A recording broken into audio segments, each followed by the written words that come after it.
Honorable Mayor Amor Motley, Prime Minister of Barbados, Lieutenant Colonel Honorable Jeffrey Bostic, Minister of Health and Wellness, Cabinet Ministers, government officials, Mr. Didier Trebok, United Nations Resident Coordinator, Her Excellency Ambassador of the European Union, His Excellency Ambassador of Japan, His Excellency Deputy Commissioner of United Kingdom, Her Excellency Ambassador of United States, His Excellency Charge d'Affaires, Canadian High Commission, Dr. Aloy Kamaroji, UNICEF representative, Chief Medical Officer, Permanent Secretary. Good morning to you all and the media. I am very, very pleased to be here this morning to welcome you all and bring greetings on behalf of the Director of PAHO, Dr. Carissa Etienne, and the Director General of WHO, Dr. Tedros Adhanom Ghebreyesus. Honorable Prime Minister and Excellencies, the start of vaccine rollout is a hopeful step in the right direction to fight against the virus. And PAHO is proud to facilitate this urgently needed effort in Barbados. Our region, the Americas, will have to immunize at least 700 million people against COVID-19, which is a significant undertaking in public health, of which 183,000 persons are targeted to be vaccinated in Barbados.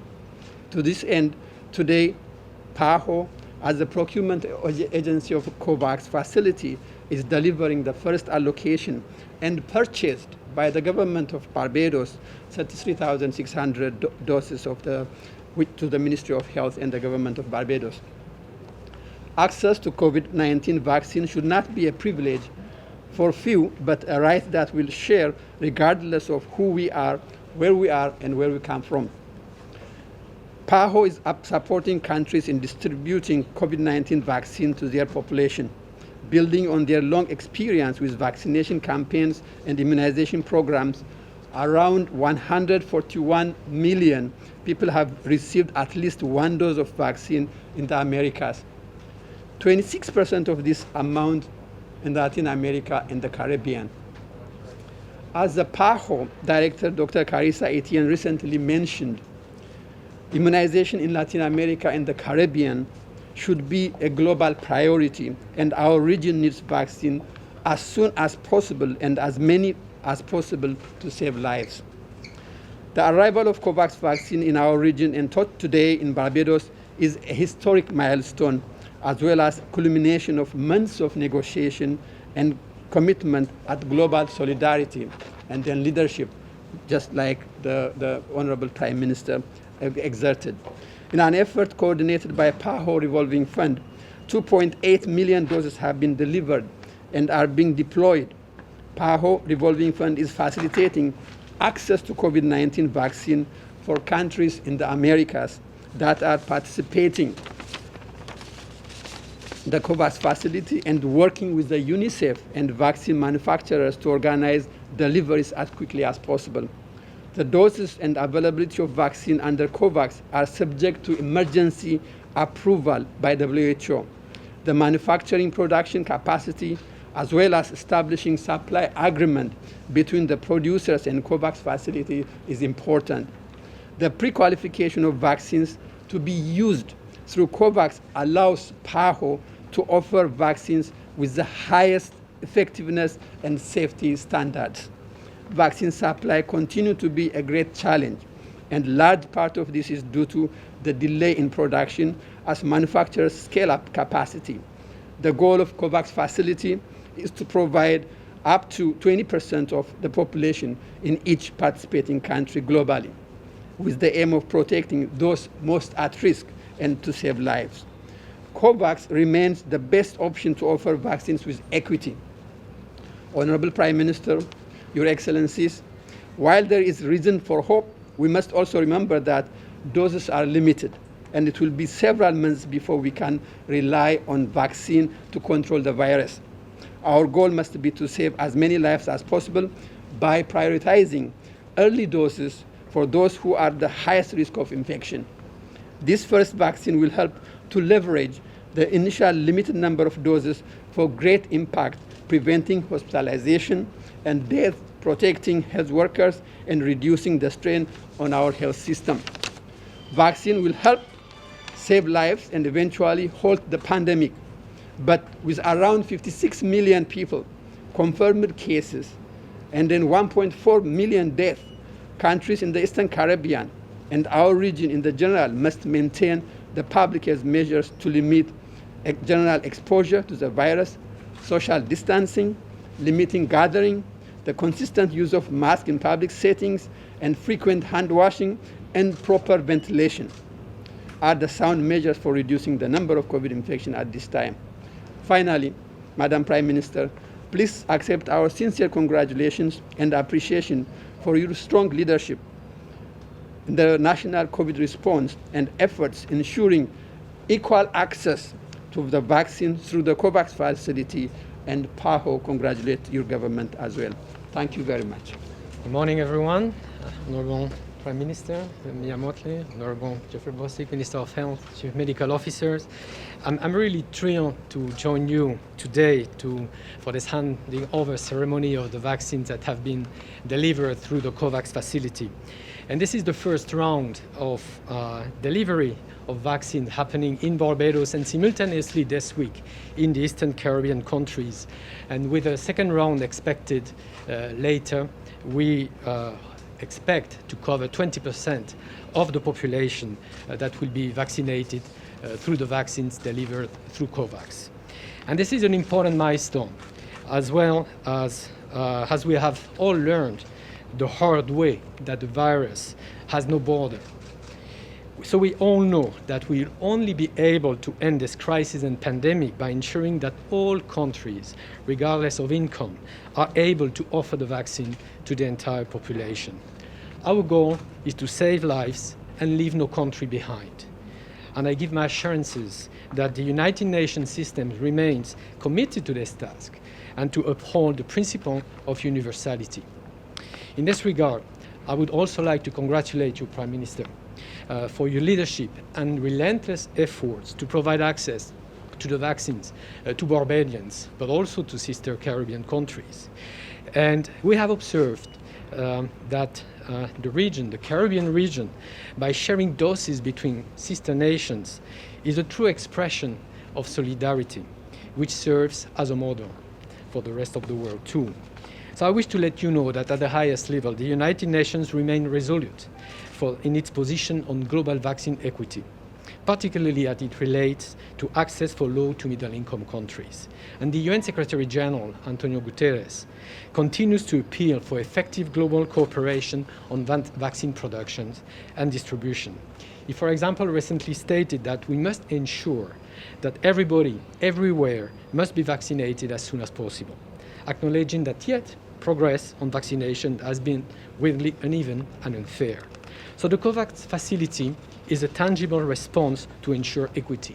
It's a global coalition and the one tool to procure and deliver vaccine to every country in the world. It was made possible through the solidarity and generous support of the international community. And this reflects the true added value of multilateralism and how it works for the people. So I just want to personally express our sincerest thanks to our partner who are present today in this endeavor for the ongoing or pledged contribution to the COVAX facility. So some are present today. The EU, for example, made an early down payment through CARFA for the Caribbean region, in addition to contributing to the COVAX globally. The UK, Japan, Canada, who were early contributors to the COVAX, an important pledge made recently by the United States. This is the type of international solidarity that can help us defeat this crisis. I also want to thank PAHO, of course, for the tremendous work done so far, in particular to procure and deliver the vaccines today through COVAX alongside with PAHO, with WHO and UNICEF globally. And I also wish to stress the work done by PAHO to support the rollout of the vaccine in the region, including in Barbados, with the contribution made by some of the partners present today. Equally important is the need to invite all citizens, especially the most vulnerable, to get vaccinated, as collective immunity is certainly the most effective way out of this pandemic. both PAHO and UNICEF are working together in support of governments of the region to increase the acceptance rate of the vaccines amongst the population. Finally, if all goes as expected, the next step will consist of the delivery of remaining doses to cover the 20% of the population under COVAX in the second quarter. So we should continue to strive in this collective effort, and we're encouraged by the additional important contribution that were recently pledged to the COVAX by our partners, because the key to go back to normal is by ensuring that no one is left behind. Thank you very much. Prime Minister, the Honorable Mayor Motley, Excellencies, and other distinguished representatives of diplomatic missions and international organizations, members of staff of the Ministries of Health and Wellness and Foreign Affairs, members of the press, ladies and gentlemen, good morning. What can I say? The eagle has landed. And I say that because this has been really a very long journey for us, awaiting the arrivals of vaccines in this country. And I know I speak for the Permanent Secretary, Mrs. Janet Phillips, who has worked assiduously in ensuring that we reach this point, and the Chief Medical Officer as well. And we just want to say how happy we are to be able to be here this morning to receive the first tranche of vaccines, just over 33,000, for the people of Barbados through the COVAX facility.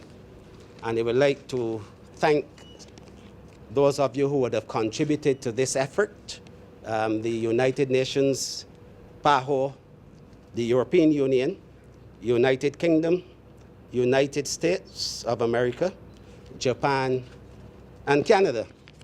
But I also feel compelled this morning on behalf of the Ministry of Health and Wellness to say a very special thank you to our Prime Minister, who has been relentless in her efforts to ensure that we have enough vaccines on island to be able to provide vaccines for each and every citizen and resident of this country who is desirous of receiving a vaccine, and those who we encourage to take the vaccine.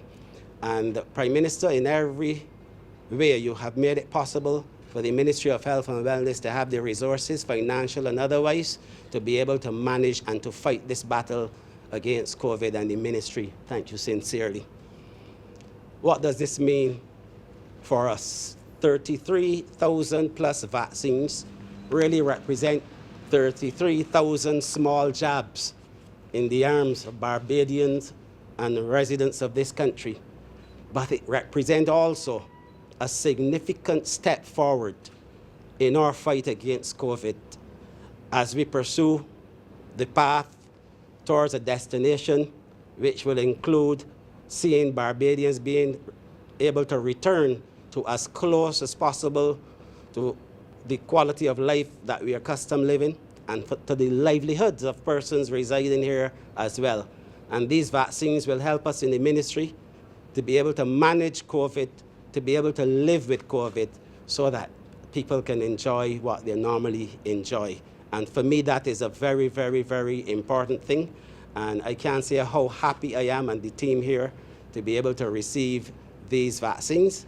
And we thank PAHO for facilitating this. Dr. Jibril, I know that the Permanent Secretary and I have been on your case on a daily basis, but that is only because there's someone else who's been on our case. And I think it flows downwards. So we just want to say thank you very much, and to thank everyone. Thank you very much for contributing to the effort, because what this represents, and this should be a legacy of this pandemic, in my opinion, is that which is possible when big and small countries, rich and poor, come together with one common accord for mankind and the betterment of mankind.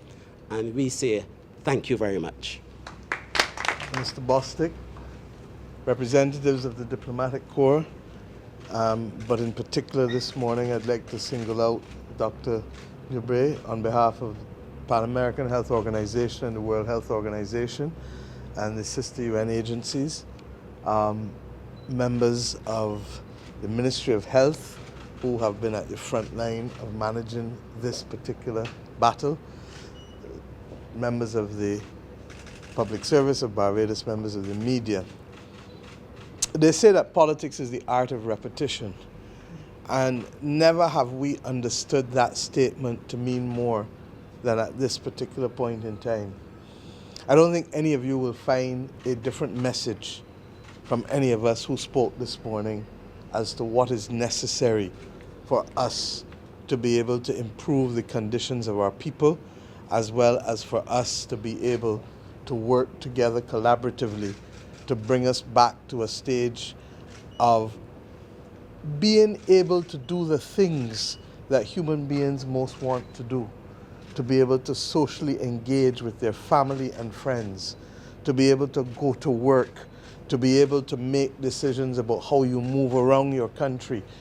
I never thought that I would live in a country where restrictions would be the order of the day, far less to lead a country where I would have to be responsible for putting those restrictions in place.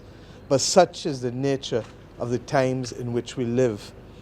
I want simply this morning to say thank you to the representative countries that are here who, in their wisdom, made an early determination to contribute to the establishment of COVAX, such that we could give the opportunity for equitable access to perhaps as many as half of the countries of the world, if not more, who would not on their own be able to access it. It is a sad indictment of the global community in which we live, that still today, in the third decade of the 21st century, that there are countries, in spite of having been independent for a long time, in spite of participating in a multilateral world, in spite of having the SDGs established as the goal to which we want to reach by 2030, in spite of all of these things, that we can be brought to our knees in a way that is so evidently unfair and inequitable.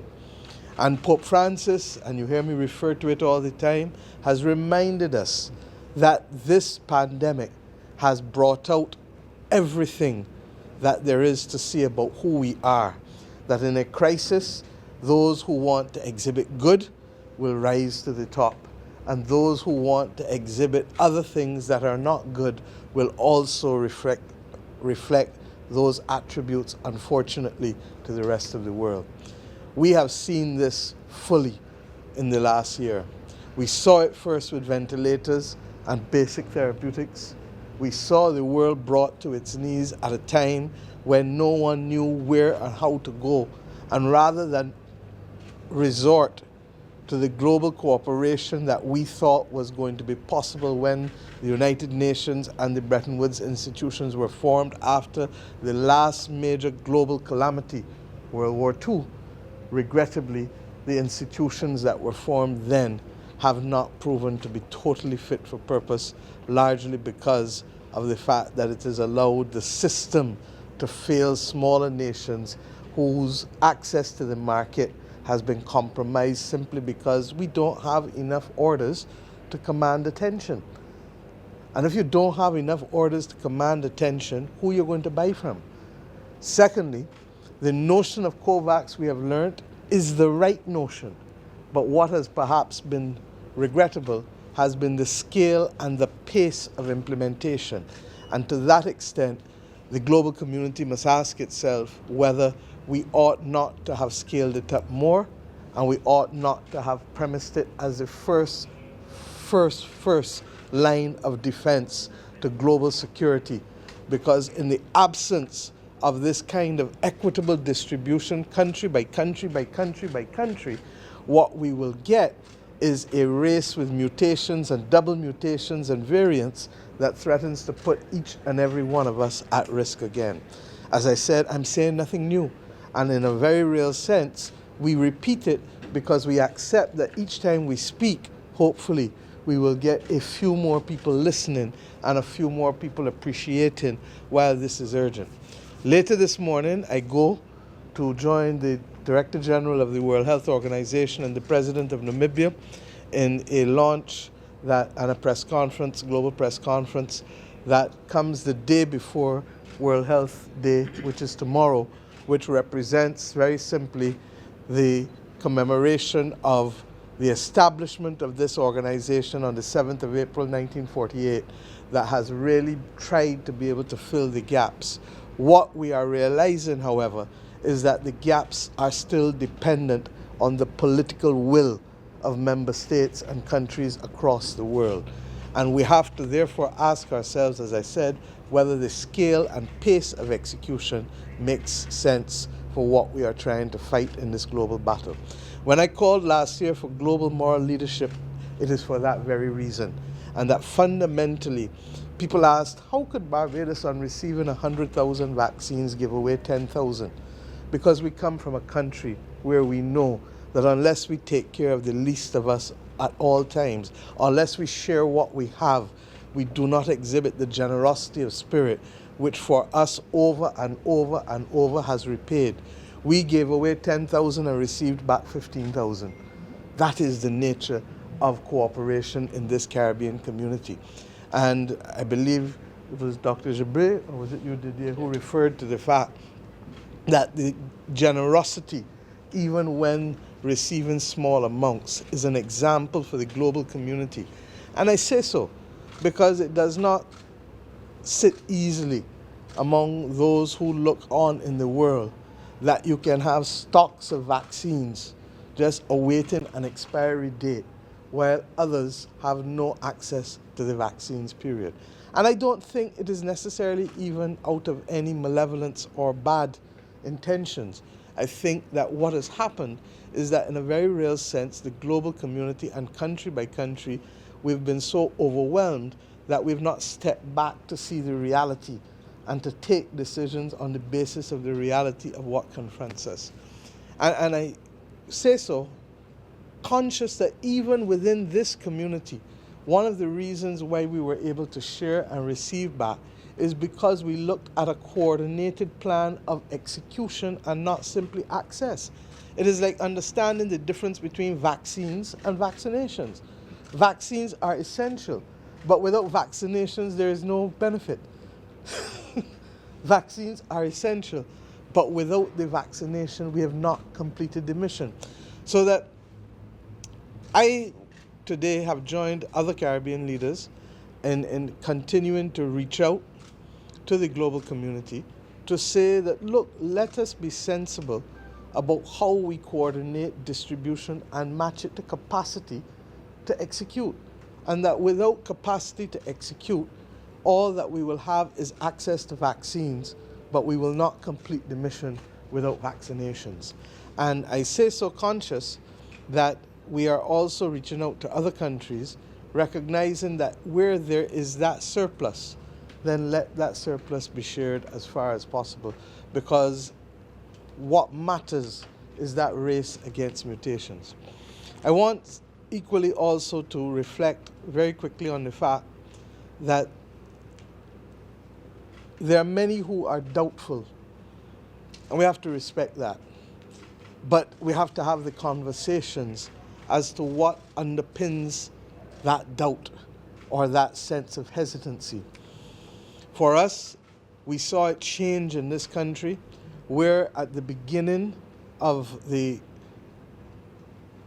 particular last outbreak, when we did the start of Operation Seek and Save, 55% of Barbadians being interviewed initially expressed hesitancy and concern about whether they would take a vaccine, and 45% said yes.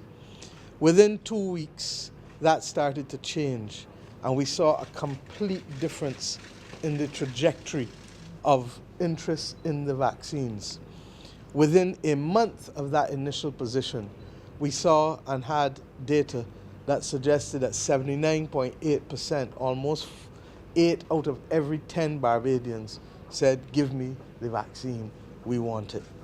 And 2 out of every 10 said they were not sure or they were not taking it. Our duty as a government has been to ensure that every Barbadian citizen and resident who wants the vaccine can get the vaccine on demand. And I set this out as an objective of this government 2 months ago. We have worked tirelessly day after day, and while, Jeffrey, you thank me, the truth is that my job is easy in terms of setting priorities, but our job is difficult in terms of making those priorities work. And therefore, the thanks should be extended not to me, but to all of the public servants and all of the members of Barbadian community and visitors who have worked arm in arm with us, hand in hand, to make sure that we literally can deliver vaccines to the people of this nation and to the people who happen to be living here as well. So I thank members of the Ministry of Health, Barbados Defence Force, Major Clark and Dr. Ferdinand and Ms. Chantal Monroe-Knight, who have been on the front line of executing that, but who could not do it without the able assistance of Sister Cook and all of the public health nurses. And of course, Mrs. Hines, you're trying to ease into the back there, but the Barbados Drug Service has been critical in being able to allow us to prepare, so that when people asked us about managing cold chain and all of these things, we've had it.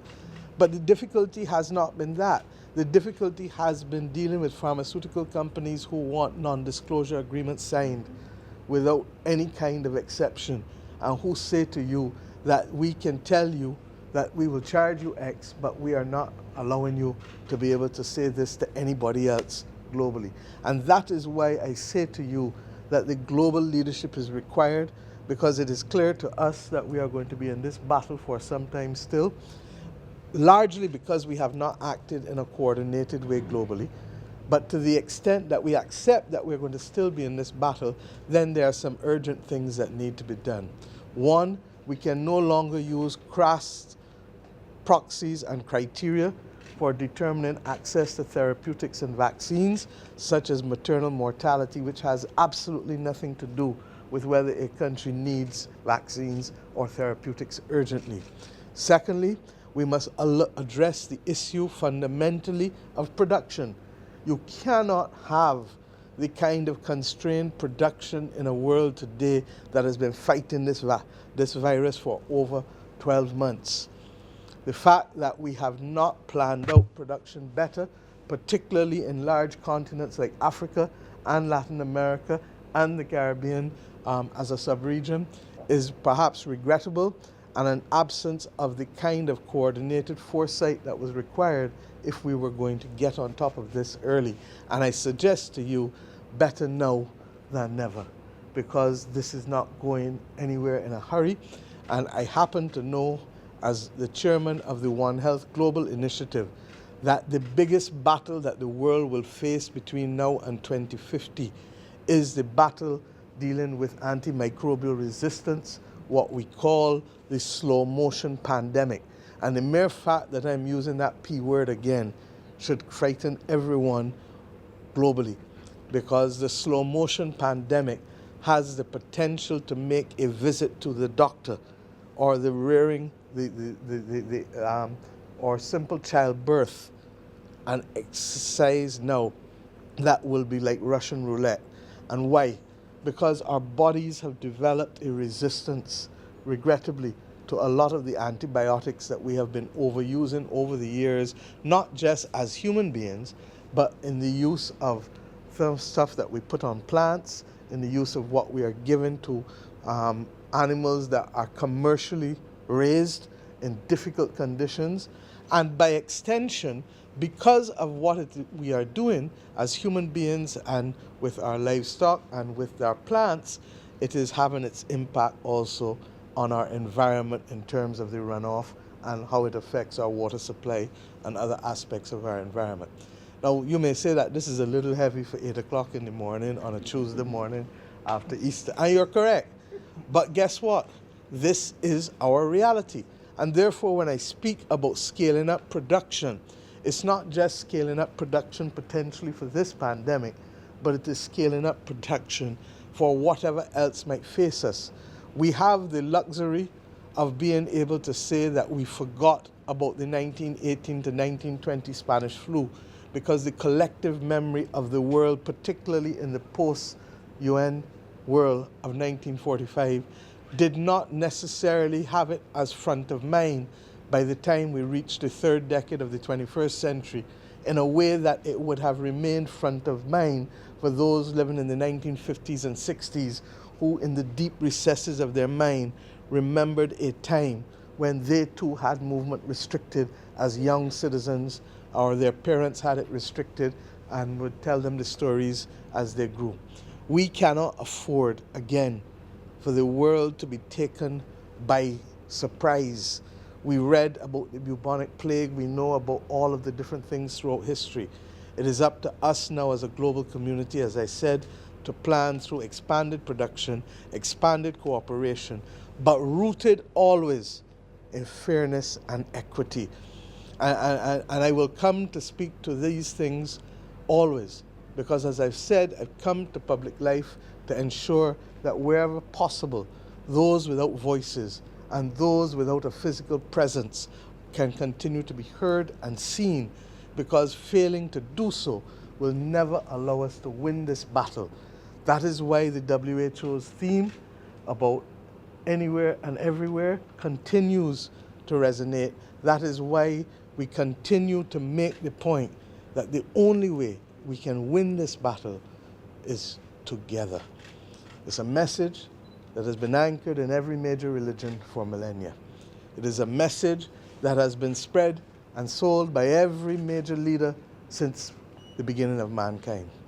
But it is a message that, in spite of us knowing that that is where we must go, regrettably, we fall down, because the inclination to run and break for yourself, regrettably, is still very much a human instinct. But we have learned over millennia that when we do that, we are never as strong as when we work together. On behalf of the people of Barbados, and on behalf of the government of Barbados, I want to say thank you to each and every one of you for having the faith in a system that seeks to provide collectively for the people of the world.